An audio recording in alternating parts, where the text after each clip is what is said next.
রমজান মাসে রুহ আফজার প্রয়োজন হয় না এমন কোনো বাড়ি নেই। খুব কম বাড়ি হবে যার বাড়িতে রুহ আফজা খাওয়া হয় না। আজকে আমি বাড়িতে রুহ আফজা বানিয়েছি, সেটাই তোমাদের সঙ্গে শেয়ার করব।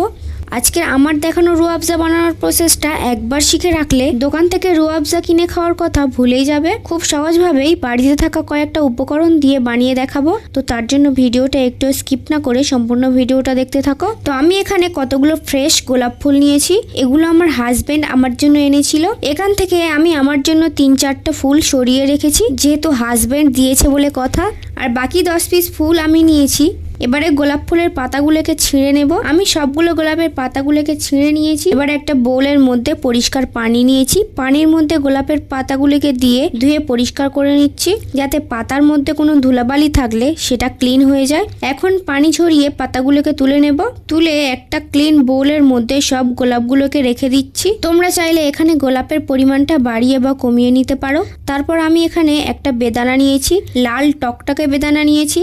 বেদানার দানাগুলোকে ছাড়িয়ে নিয়েছি। তোমরাও লাল যে বেদানাগুলো হয় সেটা নেওয়ার চেষ্টা করবে, তাহলে রুহ আফজার কালারটা ভালো আসবে। এখন একটা ব্লেন্ডারের জারের মধ্যে বেদানাগুলোকে দিয়ে দেব। তারপর কিছু ফ্রেশ আঙ্গুর দিয়ে দেব। আঙ্গুরের পরিবর্তে কমলা লেবুও ইউজ করা যাবে। এখন আঙ্গুর আর বেদানাটাকে জুস করে নেব। এবারে একটা বোলের ওপরে ছাঁকনি রেখে জুসটাকে ছেঁকে নেব, যাতে বেদানার যে দানাগুলো ব্লেন্ড হয়েছে সেগুলো ছাঁকনিতে ছেঁকে যায়। আর ছেঁকে নেওয়ার কারণে আমরা একটা ফ্রেশ জুস পেয়ে যাব। দেখো ছেঁকে নেওয়ার পর ছাঁকনিতে কতটা ব্লেন্ড করা দানা বের হয়েছে। এগুলো এখন ফেলে দেব।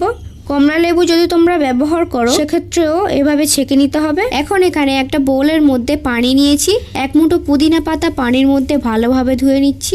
অবশ্যই পুদিনা পাতাটা ইউজ করতে হবে, যেহেতু রুহ আফজাটা আমরা হেলদিভাবে বাড়িতেই বানাচ্ছি। এখন একটা প্যানের মধ্যে 2 গ্লাস খাওয়ার পানি দিয়ে দিচ্ছি। এবারে ধুয়ে রাখা গোলাপের পাতাগুলোকে দিয়ে দিলাম। তারপর ঢাকনা দিয়ে ঢেকে পানিটাকে একবার ফুটিয়ে নেব, তাহলে গোলাপের পাতা থেকে সুন্দর একটা কালার ছেড়ে দেবে পানির মধ্যে। তো 2 মিনিট পর পানিটা একবার ফুটে ওঠার পর দেখতেই পাচ্ছ গোলাপের পাতাগুলো সাদা হয়ে যাচ্ছে আর পানিতে সুন্দর একটা কালার চলে এসেছে। এখন আমি যে পুদিনা পাতাগুলো ধুয়ে রেখেছিলাম সেটা এই পর্যায়ে দিয়ে দিলাম। ঘড়ি ধরে আরো 2 মিনিট পানিটাকে আমি ফুটিয়ে নিয়েছি। পুদিনা পাতা আর গোলাপের পাতার কালারটা চেঞ্জ হয়ে এসেছে। এখন আমি গোলাপের পাতা আর পুদিনা পাতাটাকে পানি ঝরিয়ে তুলে নেব। তো এখন এই পানির মধ্যে আমি বাড়িতে থাকা কিছু উপকরণ অ্যাড করব, যেটা আমাদের সবার রান্নাঘরে অ্যাভেলেবেল থাকে। বেদানা আর আঙুরের যে জুসটাকে বের করে রেখেছিলাম সেটাই এখন দিয়ে দিলাম। 1.5 কাপ চিনি দিয়ে দিলাম। তোমরা চাইলে 2 কাপ চিনিও দিতে পারো, তবে চিনিটা অতিরিক্ত বেশি দেওয়া যাবে না, তাহলে রুহ আফজাটা ভালো হবে না। এখন আমি রোজ ওয়াটার বা গোলাপ জল নিয়েছি, যেটা আমরা বিরিয়ানিতে দিয়ে থাকি, সেই গোলাপ জলটা আমি দিয়ে দিচ্ছি 1/2 কাপ। কেউ চাইলে কেওড়া জলটাও ইউজ করতে পারো। এরপর রেড ফুড কালার ইউজ করছি, যাতে রুহ আফজাতে সুন্দর একটা কালার চলে আসে। তোমরা বাড়িতে খাওয়ার জন্য বানাতে চাইলে ফুড কালারটা অ্যাভয়েড করতে পারো।